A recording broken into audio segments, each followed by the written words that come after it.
Senior वकील हैं लतीफ़ खोसा साहब, पाकिस्तान तहरीक इंसाफ से मुंसलिक हैं, उन्होंने भी हमें ज्वाइन कर लिया है। उससे पहले कि मैं उनको लूँ, अकील मलिक साहब, एक चीज़ मैं आपसे पूछ रही हूँ, क्योंकि सब कुछ लॉ मिनिस्ट्री से ही होके आता है।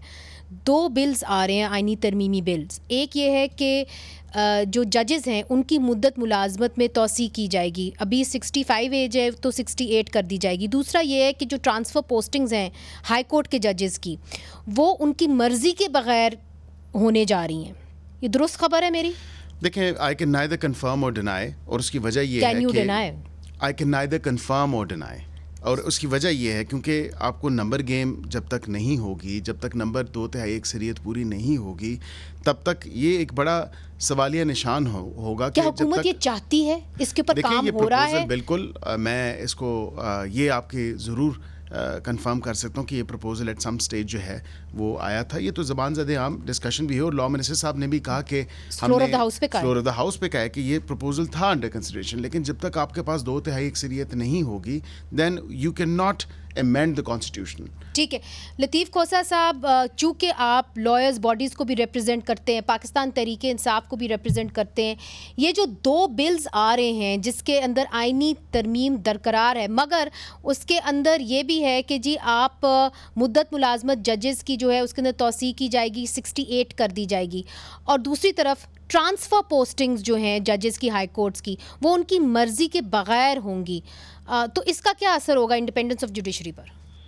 1997 के एक्ट में जो इन्होंने जो 23 जजेस की, 17 से 23 जजेस की जो तादाद बढ़ाने की जो बिल पेश किया है, वो रेफर हो गया है। आज बुलडोज करके इन्होंने ले तो कर दिया कौमी असेंबली में, लेकिन जाहिर है कि वो रेफर हो गया हमारे जो है justice law and justice committee में, और वहाँ जो चूँकि सारी पार्टीज जो है वो रिप्रेजेंटेड होती हैं, तो वहाँ पर पहले थ्रेडबेयर डिस्कशंस होगी उस पर, और उसके बाद जो है वो उनकी रिकमेंडेशन जो भी होगी, सिफारिश। मगर सर इसके तो मुद्दत मुलाजमत की तौसीह के ऊपर भी बात की जा रही है कि जजेस की एज जो है अब वो 65 ईयर्स पे रिटायर कर जाते हैं।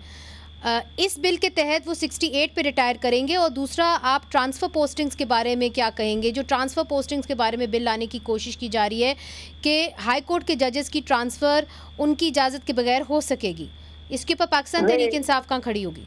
देखिए, ये बदनीयती पर मबनी है और ये कभी भी नहीं पेश होगा, आप देख लीजिएगा, क्योंकि अददी इनके पास बरतरी नहीं है।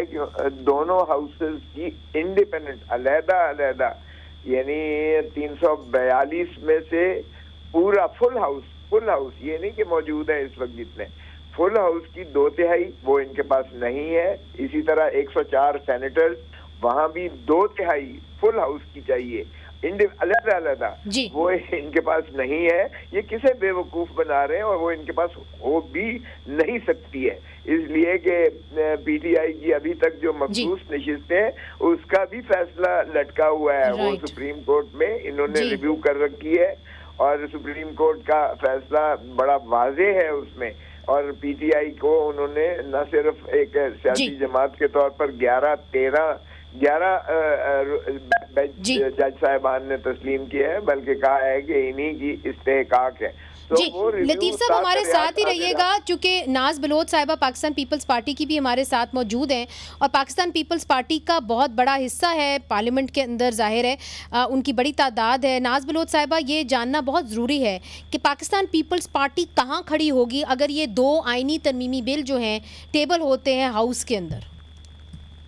देखें, बिल्कुल ये आईनी जो बिल है ये मुनहसर है नंबर्स के ऊपर।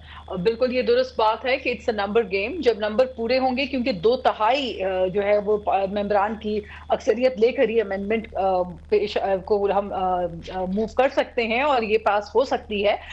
लेकिन देखिए, बात ये है कि दैट्स आई थिंक ये जो अहम जिम्मेदारी है इस वक्त ये हुकूमत की है कि वो कितने नंबर्स इकट्ठे करने में कामयाब होती है।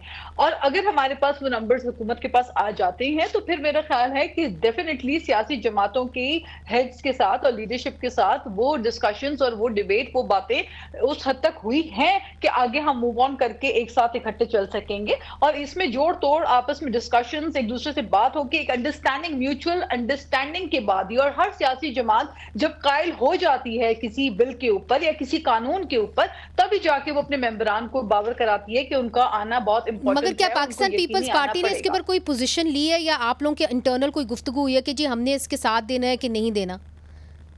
देखिए, I think it's too early, when the voting time will come. और पार्टी बिल्कुल डेफिनेटली पार्टी ने अपने, हमारे तमाम मेंबरान जो है वो इस वक्त मौजूद हैं, हमारी नंबरिंग जो है वो मुकम्मल है, हमारे सारे मेंबर इस वक्त यहाँ पे मौजूद हैं, इस्लामाबाद में मौजूद हैं, उनकी तादाद पूरी है। तो डेफिनेटली अगर कोई अमेंडमेंट आती है तो आई थिंक कि हमारी तो तादाद पूरी है। बाकी तो तैयारी आपकी पूरी है, जमातें तैयारी आपकी पूरी है? आपने कहा तमाम मेंबरान आपके इस वक्त मौजूद हैं इन इस्लामाबाद। हमारे मेंबरान मौजूद हैं, PMLN के मेंबरान मौजूद हैं, दीगर MKM दीगर जमातों के मेंबरान यहाँ पे मौजूद हैं। अमेंडमेंट, आईनी अमेंडमेंट मेरा ख्याल है कॉन्स्टिट्यूशनल एक एक्ट है, कॉन्स्टिट्यूशनल राइट है, ये कोई जो है ऐसा कोई गैर कानूनी या गैर आईनी चीज नहीं है, और ना ये कि पहली दफा पाकिस्तान की तारीख में कोई अमेंडमेंट। मगर नाज साहिबा, इसके अंदर बैरिस्टर कील साहब, जो लतीफ खोसा साहब बात कर रहे हैं, वो कह रहे हैं कि ये आप तब तक नहीं कर सकते जब तक रिजर्व सीट्स का मामला जो है वो अदालत में जो है वो one way the other resolve नहीं होता, उसके ऊपर कोई फैसला नहीं आता। देखिए, एक तो जो मेंबरशिप अगर देखी जाए जो नेशनल असेंबली की है, वो हाउस कंप्लीट है। उन लोगों ने, उनकी मेंबरशिप सस्पेंडेड है।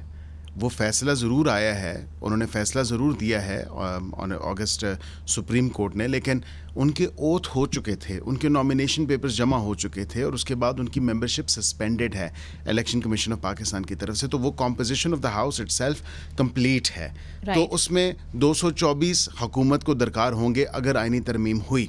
और दूसरी तरफ अगर देखा जाए तो फिल वक्त इन्होंने तो KP में ऑलरेडी इनके जो सेनेटर्स 8-9 होनी है, जो नशिस्तें खाली हुई हैं, उन सेनेटर्स के वो कराना ही नहीं चाह रहे इलेक्शन, ये नहीं वो किसी अमल में, इलेक्शन के अमल में जाना चाह रहे हैं।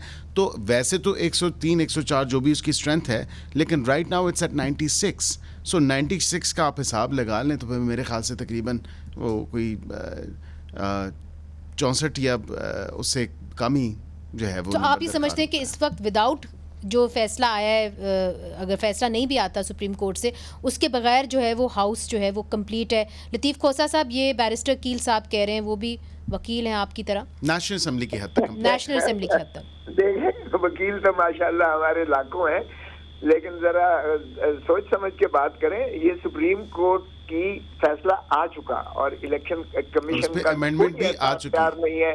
देखें, माफ कीजिएगा, सुप्रीम कोर्ट ने जब फैसला दे दिया और वो इलेक्शन कमीशन के उस ऑर्डर को मुअत्तल नहीं किया, सेट असाइड किया है, उसको खत्म कर दिया है, उसको कलअदम करार दे दिया है, और कहा है कि इलेक्शन कमीशन ने न सिर्फ सुप्रीम कोर्ट के सिंबल वाले फैसले की गलत तशरीह की, बल्कि आईन की भी तज़हीक की है।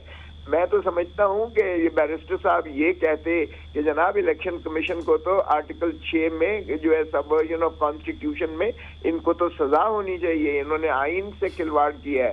देखें, आईन पर शब खून मारा गया है, और कल रात जो है 9 सितंबर को ये 9 मई किया गया है जमहूरियत के साथ